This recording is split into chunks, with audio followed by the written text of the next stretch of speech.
AI that knows more than it should, chatbots that flirt a little too much, planes losing their way mid-air, and streams that turn deadly for views. Today, we're diving into Google's new AI image generator, Meta's risky bots, GPS jamming in Europe, and the rise of trash streams. Let's get started.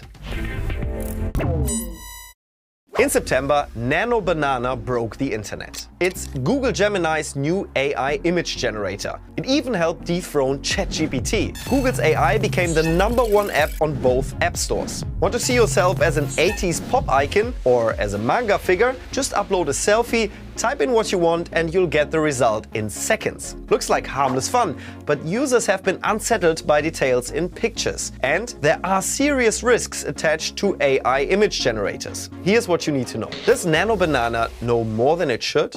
Some users report that birthmarks or tattoos showed in Nano Banana's AI-generated images, even though those details were not visible in the uploaded source photo. In a viral case, an Indian woman claims that a mole appeared in the generated image, even though it was covered in the original pig. That has led to speculation. Is the app pulling data from places like Google Photos or social media? Its privacy policy does say your images and prompts are saved by default and might be used to train future AI models. Here's how to opt out. Visit this website, scroll down to Gemini Apps Activity and switch it off. This stops Google from saving your prompts, images and interactions for AI training purposes. With that done, here's how to have fun with Nano Banana.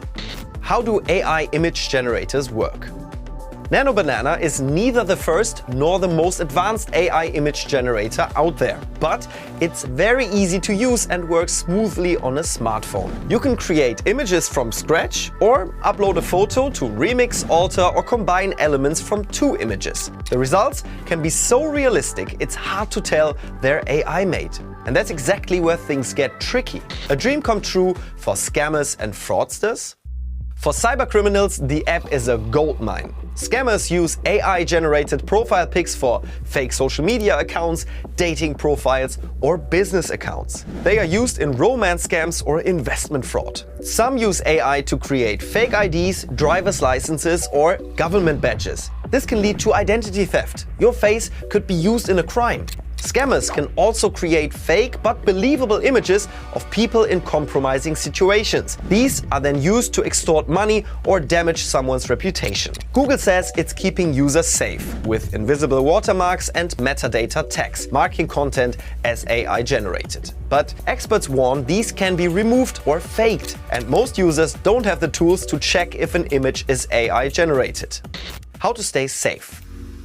Here are some tips to stay safe with Nano Banana and on social media in general. Don't share images of children, your home, or ID cards. If misused, they can lead to identity theft or worse. Photos often contain location tags, device info, and timestamps. Removing metadata helps protect your privacy. Stay safe. Have you ever chatted with one of Meta's AI bots? In August, they got the social media giant in trouble, flirting with kids, impersonating celebrities, and even creating deepfake images. But instead of slowing down, Meta is expanding, reportedly hiring people fluent in Hindi, Spanish, or Indonesian to build chatbots for these markets. What's going on, and why should you care? Let's break it down. The flirty chatbots. Back in 2023, Meta launched AI bots modeled after celebrities like US model Kendall Jenner and American football star Tom Brady. They were paid millions to lend their likenesses. A year later, those bots were shut down. Then, Meta gave everyone the tools to create their own bots. The problem? They're flirty with anyone, even minors. Reuters found an internal Meta document approving bots to engage a child in conversations that are romantic or sensual. Meta confirmed it was real and that it's being revised. Next, AI bots impersonated stars like Taylor Swift and Selena Gomez without their knowledge. Some were created by Meta employees. These bots flirted, claimed to be the real celebrities, and even invited users to meet up. Some generated fake intimate images, including one of a teen actor. But why would Meta even push this kind of interaction?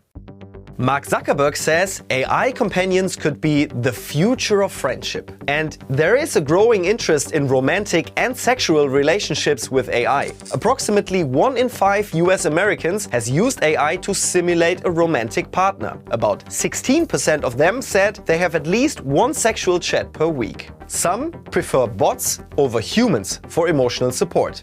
Why? Bots are always available. Bots don't judge, and bots say what you want to hear. But here's the catch. Bots are designed to keep you chatting. The longer you stay, the more data Meta collects and the more money the company makes. So if Meta is not reining in its chatbots, is anyone? In the European Union, the EU AI Act prohibits AI systems that manipulate users or exploit vulnerable groups like children. Chatbots must be clearly labeled as AI. Violations can lead to fines of up to 7% of global revenue. But regulation might need to come from the US, where most big tech companies are based. Under Trump, however, the trend is moving toward less oversight. Still, after Meta's recent scandals, lawmakers are starting to investigate how the company handles its bots. Although Meta deleted some of the celebrity bots and announced changes, there's still a lot of them. And they still flirt. They still pretend to be the actual celebrities, and with a little push, they will still create pretty suggestive stuff. So, why does this matter to you? Well, if you're using AI chatbots, whether for fun or support, know what you're getting into. And if you're a parent, check what your kids are doing with AI. Even if the bot seems friendly, it might not be safe.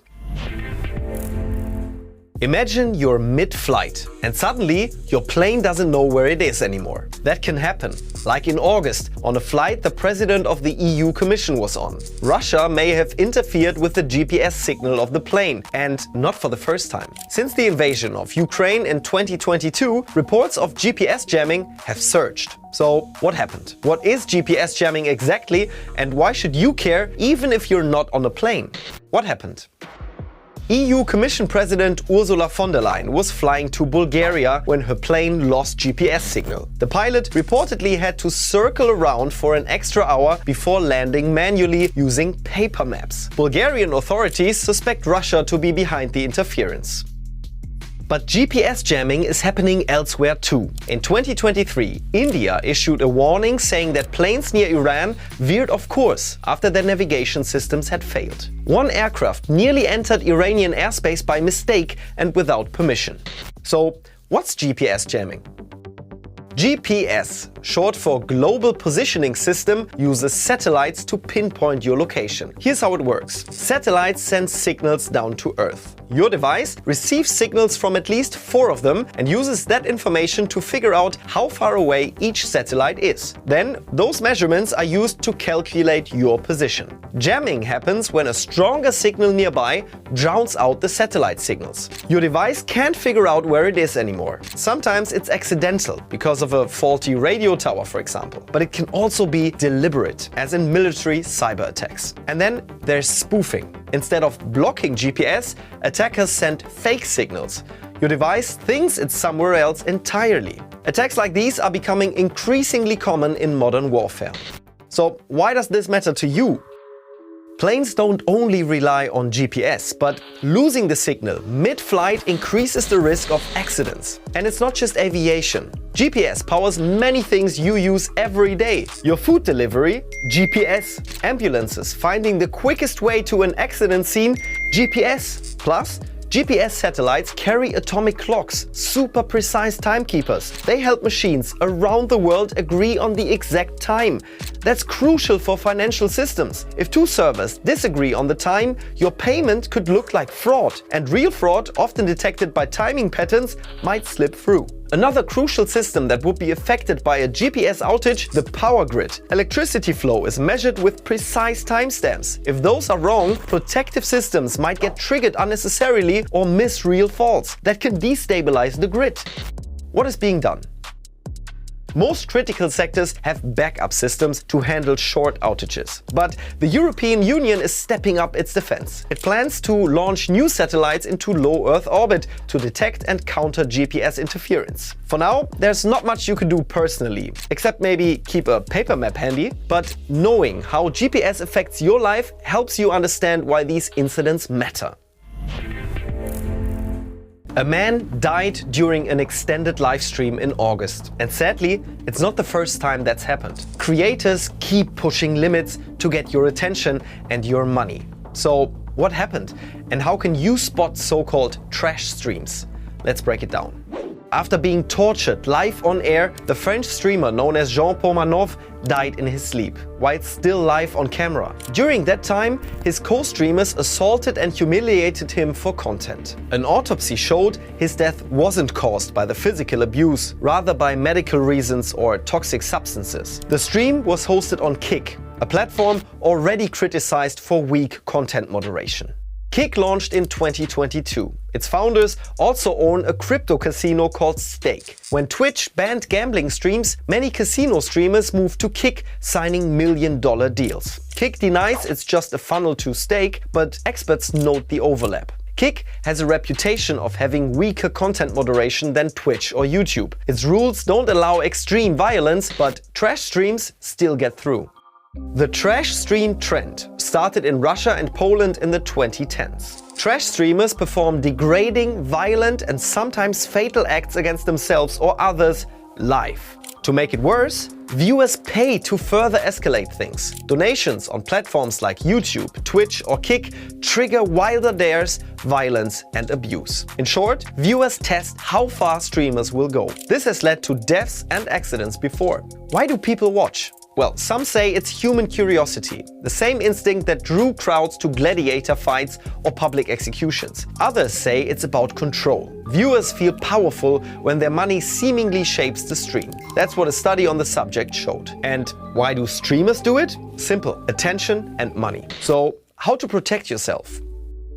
First, recognize trash streams and clickbait. Look out for sensationalized titles like shocking, must watch. If the stream is full of shouting, violence or dares, red flag. And if donations trigger extreme behavior, it's a trash stream. Second, block and report trash streams. This not only helps platforms to spot harmful content, but also keeps your feed clean. And third, don't engage. Even a dislike or an angry comment teaches the algorithm you're paying attention. So be careful who you give your attention to and look out for your friends. That's all from me today. Bye and see you next time.